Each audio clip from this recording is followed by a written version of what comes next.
Salam dostlar, hamınızı xoş gördük. Deməli dostlar, bu gündən etibarən Şeyx Səduqun Tövhid kitabı haqqında oradakı hədisləri oxuyacağam və çox qısa şərhlər verəcəyəm. Bu kitabı nəyə görə seçdim? Çünki bu kitab bizim hədis irsimizdə mövcud olan ən dəyərli və önəmli kitablardan biridir. Burada tövhidlə əlaqəli çox dəyərli hədislər var. Ona görə qərara gəldim ki, bu kitabda mövcud olan bu hədislər haqqında qısa açıqlamalar verim. Həm tərcümə olsun, həm də qısa şərhlər olsun. Burada əvvəlcə Şeyx Səduq bu kitabı niyə qələmə alıb, bunu izah edir və bu izahı da oxuyanda aydın olur ki, bu kitab nəyə görə bu qədər önəmlidir. Baxın, Şeyx yazır ki, Qalə Şeyx Əbu Cəfər özü haqqında məlumat verir ki, mən bu kitabı niyə yazdım? Buyurur ki, İnnəlləzi dəəni ilə təlifi kitabı həzə. Məni bu kitabı yazmağa vadar edən əsas səbəb nədir? Buyurur ki, Ənni vəcədtu qavmən minəl müxalifinə lənə yansibuna isabətənə iləl qavli bit-təşbih vəl-cəbr. Çox maraqlıdır. Şeyx Səduq deyir ki, mən bizə müxalif olan, yəni digər məzhəbin nümayəndələrindən bəzilərini gördüm ki, onlar bizim barəmizdə deyirlər ki, güya biz, yəni şiələr, bunlar təşbihə və cəbrə inanırlar. Yəni Allahı yaratdıqlarına məxluqa bənzədirlər, Allahı ixtiyarsız bilirlər, məcbur bilirlər. Buna səbəb nədir? Buna səbəb limə vəcədu fi kutubihim minəl əxbar əlləti cəhilu təfsiraha və ləm ya'rifu məaniha.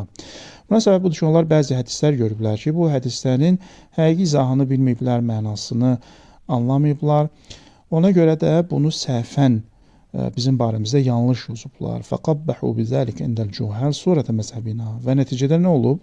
Bunlar gəliblər, məlumatsız insanların yanında bizim məzhəbi yanlış tanıtdırıblar. Bizim məzhəb barədə onların yanında bir yanlış təəssürat oyadıblar. Tariqatana və saddu ən-nas an dinillah. Nəticədə onlar bizim yolun qarşısını kəsiblər və bizim yolu, bizim məzhəbin yolunu yanlış tanıtdırıblar. Allahın dininin yolunun qarşısını kəsiblər. Və həməluhum alə cuhudi hüccəcillah. Və onlar Allahın hüccətlərinə qarşı bir növ həmin insanları, o məlumatsız insanları onlara qarşı gəlməyə vadar ediblər. Niyə? Çünki nəticədə bizim məzhəb barədə yanlış məlumat verəndə o insanlar, həmin insanlar, məlumatsız insanlar bu məzhəbin böyüklərini yanlış tanıdıqları üçün nəticədə onlara qarşı çıxacaqlar və bu normaldır. Şeyx Səduq deyir ki, mən bu yanlış anlaşılmanın qarşısını almaq üçün bu kitabı qələmə aldım. Fətəqarrabtu ilallah Teala zikruhu bitasnifi hazal kitab fit-tevhid və nefiyet-təşbih vəl-cəbr. Ona görə də mən Allahın razılığını qazanmaq üçün, Allahın dərgahına yaxınlaşmaq üçün bu kitabı qələmə aldım. Bu kitab nədir? Tövhid və təşbih və cəbrin inkarı, tövhidin isbatı, təşbih və cəbrin inkarı barədədir. Yəni bu kitabda biz tövhidi isbat edəcəyik, təşbih və cəbri inkar edəcəyik. Aydın dostlar, deməli Şeyx Səduq kitabı bu məqsədlə yazıb. İndi gəlin birinci babda mövcud olan bəzi hədislərə nəzər salaq. Təbii ki, mən hədislərin bir neçəsini oxuyacağam, çünki hamısını oxusaq vaxt çox gedəcək. Hər dərs bir neçə hədis oxumaqla kifayətlənəcəm. Birinci bab, babu səvabil müvahhidin vəl arifin. Müvahhid, yəni tövhid əhlinin və ariflərin savabına aid olan bab. Burada birinci hədis Əbu Səid Əl-Xudridəndir. Deyir ki, qalə Rasulullah. Peyğəmbərdən bu hədisi nəql edir ki, mə qultu və la qaləl qailuna qabli mislə la ilahə illallah. Peyğəmbər buyurur ki, nə mən, nə də məndən öncəkilər, yəni məndən əvvəl yaşamış peyğəmbərlər, o ümmətlər və s. La ilahə illallah kimi bir söz deməyiblər. Bu nəyə işarədir? Bu la ilahə illallahın, yəni tövhidin əzəmətinə və önəminə işarədir. Niyə? Çünki dostlar, hər şeyin kökü hardan başlayır? Tövhiddən başlayır. İnsanın inancı, tövhid inancı sağlam olsa, bu digər məsələlərdə də özünü biruzə verəcək. Yəni nədə? Yəni peyğəmbərlik inancında, imamət inancında, axirət inancında, ilahi ədalət məsələlərində və s. və ilaxır. Nəyə görə? Çünki bunlar hamısı bir-birinə əlaqəlidir. İnsan tövhid inancı onun peyğəmbərlik inancına, imamət inancına, axirət inancına birbaşa təsir edir. Əgər tövhid inancı sağlam olsa, o zaman digər məsələlərdə də bu özünü göstərəcək. Əgər tövhid inancında problemlər olsa, o zaman digər məsələlərdə də bu özünü mənfi şəkildə göstərəcək. Yəni bir insan əgər Allaha başqasını şərik qoşursa, Allaha yaranmışlara bənzədirsə, onun təbii ki, nə peyğəmbərlik inancı, nə imamət inancı, nə axirət inancı kamil olmayacaq. Ona görə hər şeyin kökü sütunu nədir? Tövhid inancıdır. Peyğəmbər buna görə deyir ki, bu söz kimisi, bu inanc kimisi yoxdur. Nə mən, nə də məndən qabaqçılar belə bir əzəmətli söz deməklə, yəni mənim və məndən öncəkilərin, digər peyğəmbərlərin, övliyaların dedikləri ən əzəmətli söz, insanlara çatdırdıqları ən əzəmətli, ən önəmli məsələ məhz tövhid məsələsidir. Bəli, tövhid məsələsi belədir ki, təbii ki, hamının inancı eyni deyil. Məsələn, biz kəlam alimlərinə baxsaq, filosoflara baxsaq, ariflərə baxsaq, görək ki, arada müəyyən fərqlər var. Yəni, bir arifin tövhid inancı ilə, tövhid anlayışı ilə, bir filosofun, bir kəlam aliminin təbii ki, tövhid inancı eyni deyil. Amma bizdən tələb olunan nədir? Bizdən tələb olunan o ibtidai mərhələdir. Yəni nə? Yəni, Allah təkdir, onun şəriki yoxdur, bənzəri yoxdur, oxşarı yoxdur. Allahın qüdrəti sonsuzdur, elmi sonsuzdur, varlığı nəhayətsizdir. Heç nə ona şərik deyil, heç nə ona bənzər deyil. Bu, bütün insanlardan tələb olunan ibtidai mərhələdir. Amma bir insan istəsə ki, bu daha yüksək mərtəbələrə çatsın, o başqa məsələ. O artıq təhsil istəyir, o artıq başqa şeylər tələb edir. Həm nəzəri, həm əməli, başqa şeylər tələb edir. Amma ilkin mərhələdə bizdən tələb olunan əsas hissə budur. Biz bu mərhələdə ən azı bunu dərk eləməliyik ki, Allahın bənzəri, şəriki, tayı, bərabəri yoxdur.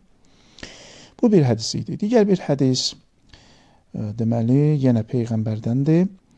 Peyğəmbər buyurur ki, qalə Rasulullah, xeyrul ibadəti qavlu la ilahə illallah. İbadətlərin ən yaxşısı, ən üstünü, ən xeyirlisi la ilahə illallah sözüdür. Burada dostlar, hədisin zahirindən belə başa düşülür ki, Peyğəmbər deyir ki, yəni la ilahə illallah sözü ki var, dildə ki biz bunu deyirik, ən üstün ibadət elə budur. Ki zikr eləyəsən, deyəsən la ilahə illallah, la ilahə illallah və s. Bu, bəli, la ilahə illallahın zikri, bunu dildə demək özü böyük bir ibadətdir. Amma Peyğəmbər bunu burada bir nümunə qismində deyir. Yəni, Peyğəmbər demək istəmir ki, elə dildə dedirsə, bu ən üstün ibadətdir. Xeyr, bu bütün əməllərdə özünü göstərməlidir. Həm nəzəriyyədə özünü göstərməlidir. Bayaq dediyimiz ki, Allah təkdir, şəriki yoxdur, ona oxşar heç nə yoxdur. Bu nəzəri müstəvidədir və həm də əməldə bu özünü göstərməlidir. Yəni, bir insan ibadət edirsə, bunu özünü göstərmək üçün etməməlidir. Bir insan yardım edirsə, kimlərəsə ehtiyaclı insanlara özünü göstərməməlidir. Allaha şərik qoşmamalıdır. Nə bilim, bir insan təbliğatla məşğuldursa, insanları özünə tərəf çağırmamalıdır, Allaha tərəf çağırmalıdır. Çünki insan var, təbliğat edir, yardım edir, nə bilim, nəsə xeyir bir iş görür, amma məqsəd özünü reklam eləməkdir. Peyğəmbər bu işi xeyr. Tövhid bundan uzlaşmır. Tövhid odur ki, hər şey ancaq Allah üçün edilsin. Ancaq məqsəd Allah olsun. Deməli, buradakı hədisdə deyir, la ilahə illallah sözü ən üstün ibadətdir. Bu bir nümunədir. Yəni, dildə zikir etmək, la ilahə illallahın zikrini etmək, bu bəli. Xeyirli ibadətdir, böyük ibadətdir, üstün ibadətdir, amma tək bu deyil. Bunu biz digər şeylərdə də görməliyik, müşahidə etməliyik. Əməldə gördüyümüz işlərdə bu müşahidə olunmalıdır. Xülasə, tövhid bizim həyatımızın hər sahəsinə nüfuz eləməlidir. Zikrimizə, düşüncəmizə, əməllərimizə, hər sahəyə. Bu da bir hədis. Digər bir hədis də oxuyum. Üçüncü bir hədis. Bu da İmam Sadiqdəndir. Əbu Həmzə İmam Sadiqdən nəql edir ki, Səmi'tuhu yəqul. Mən eşitdim ki, İmam buyurur ki, Mə min şeyin ə'zəm savabən min şəhədəti ən la ilahə illallah. Deyir ki, mən imamdan eşitdim ki, İmam buyurur ki, la ilahə illallaha şahidlik etməkdən üstün, daha böyük savabı olan başqa bir şey yoxdur. Yəni, kəlmə-i şəhadət ki, dediyimiz la ilahə illallah ki var, ondan böyük savabı olan başqa bir əməl yoxdur. Baxın, burada şahidlik sözü keçir, şəhadət sözü. Şəhadət nədir? Yəni, şahidlik. Bir şeyə şahidlik etmək, bir şeyi müşahidə eləmək. İmam buyurur ki, la ilahə illallah şəhadətdir. Yəni nə? Yəni, biz la ilahə illallah deyəndə buna şahidlik edirik həqiqətdə. Amma hansı müstəvidə şahidlik edirik? Yəni, Allahın tək olduğuna hansı müstəvidə şahidlik edirik? Təbii ki, Allah cisim deyil ki, biz görək o cür şahidlikdir. Xeyr, burada şahidlik zehni, rasional şahidlikdir, əqli şahidlikdir. Yəni, insan ağlı ilə dərk edir ki, Allahın tayı bərabəri yoxdur, o əzəli və əbədidir. Aydın dostlar, ona görə insan var ki, la ilahə illallah deyir, amma zehnində ona iman gətirməyibdir. O dildə deyir onu, hansısa mənfəət üçün. İnsan da var ki, zehnən, əqlən buna şahidlik edir, bəli, o yəqinə çatıb ki, həqiqətən Allahın tayı bərabəri ola bilməz. o buna şahidlik edir həqiqətən. Baxın, qiymətli olan və savabı çox olan budur. İnsan buna şahidlik etsin. Necə olacaq bu? İmam izah edir. Lə'ənnəllaha azza və cəllə la ya'diluhu şey'un və la yuşrikuhu fil əmri əhədun. Çünki insan düşünsə ki, Allahın tayı bərabəri yoxdur və heç nə ona şərik deyil, heç bir işdə heç kim ona şərik deyil. İnsan bunu dərk eləsə, bu insanı hara aparır? La ilahe illallah aparır. Bu insanı Allahın təkliyinə şahidlik etməyə aparır. Ona görə insan bu detalları nə etməlidir? Zehnində həll eləməlidir. Bu detalları zehnində həll eləsə, nəticə nə olacaq? Tövhid olacaq. La ilahə illallah olacaq.